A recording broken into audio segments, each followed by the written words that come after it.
سڵاوتان لێبێت وەم کاتەتان باش ناهرۆ جەرجیسم ستاندەر نیوزتان پێشکەش دەکەم و سەرەتاش سەرستان بۆ لای گرنگترین ناونیشانەکان ڕادەچێش.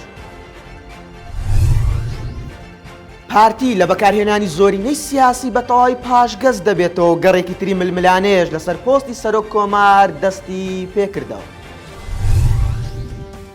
سەرەڕای داخستنیان هێشتا پاڵاوگە نەوتیە نایاساییەکان کار دەکەن و مەترسی گەورەیان دروست کردووە و ڕێژەی شێرپەنجە بەرز بۆتەوە.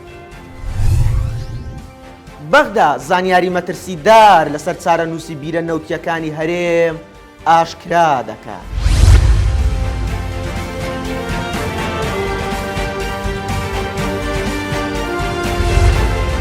بڕیارە سبەی پێنجشەممە دانیشتەکانی پەرلەمانی کوردستان دەست پێ بکاتەوە لایەنەکانیش لەسەر ئەوە ڕێککەوتون پرسی هەمواری یاسای هەڵبژاردن و کاراکردنەوەی کۆمیسیۆن دوا بخەن تا ڕێککەوتنی سیاسی لەبارەوە دەکرێت.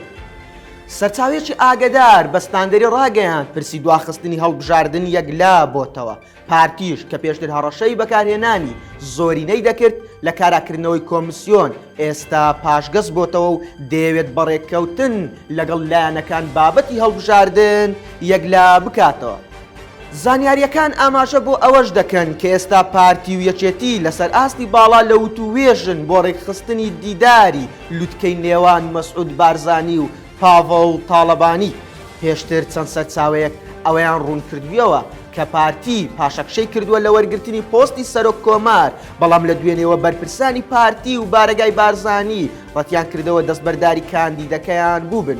بەو هۆیش چاوەڕێ دەکرێت گەڕێکی تری ململانێ لە نێوانیان دەست پێ بکاتەوە.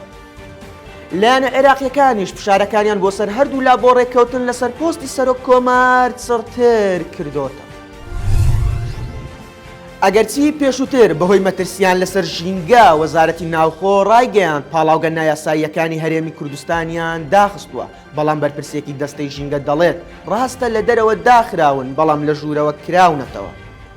بەلاح مەولود بەڕێوەبەری ژینگەی هەولێر لەم بارەوەی ڕایگەیان بە گوێرە ئەو بەدواداچوونانەی ئێمە کردومانە ڕاستە پاڵاوگە نایاساییەکان لە ڕووی دەرەوە داخراون بەڵام لە ژوورەوە وەک پێشوو بەردەوامن لە کارکردن کە ئەمەش مەترسی لەسەر ژینگەی شارەکان دروست کردووە. بە گوێرەی راپۆرتێکی عەرەبی جەدید لە 2019ەوە ڕێژەی توشبوون بە شێرپەنجە بەهۆی تێکچوونی ژینگە لە کوردستان بەرز بۆتەوە. یەکێک لەوە کارە سەرەکیەکانیش بوونی ئەو پاڵاوگانەیە کە لە کۆی 130 پاڵاوگەی نایاسایی هەشتایان لە هەولێرە. بە جۆرێک لە ماوەی یەک ساڵ 6934 حاڵەتی نوێی شێرپەنجە تۆمار کراوە کە نیوەیان لە هەولێرن و شێرپەنجەی سینگی ئافرەتانیش لە پلەی یەکەمدا. عەلا یاسری بەڕێوەبەری گشتی کۆمپانیای سۆمۆ ڕای دەگەیەنێت بە گوێرەی توێژینەوەی ئێمە هەرێمی کوردستان لە ساڵی 2035دا ناتوانێت سەتا چلی نەوتی ئێستاش بەرهەم بهێنێت. بە گوێرەی بەدواداچوونەکانی ستاندەر مەبەستی ناوبراو لەو وتەیە ئەو شێوازە خراپە بووە کە کۆمپانیاکانی نەوت لە هەرێم پەیڕەوی دەکەن لە بەرهەمهێنانی نەوت، ئەویش لە پێناو گەیشتن بە زۆرترین بڕی نەوت بەرپرسانی باڵای حکوومەتی هەرێم چاوپۆشیان لێکردوون. بەمەش کۆمپانیاکان کەمترین بنەمای زانستیان ڕەچاو کردووە لە دەرهێنانی نەوت. بەو هۆیشەوە ئێستا زۆرینەی بیرە نەوتیەکانی هەرێم لەژێر هەڕەشەی وشک بووندان. پێشتریش لەسەر هەمان پرس کۆمپانیای نەوتی باکوور ڕایگەیاند ئەو کاتەی کەرکووک لەژێر کۆنتڕۆڵی هەرێمی کوردستاندا بووە ئەزیەتی بیرە نەوتیەکان دراوە و زیاد لە پێویست نەوتیان لێ دەرهێنراوە. بە جۆرێک بەشێکیان ئێستا کەڵکی ئەوەیان نەماوە نەوتی لێدەر بهێنرێت.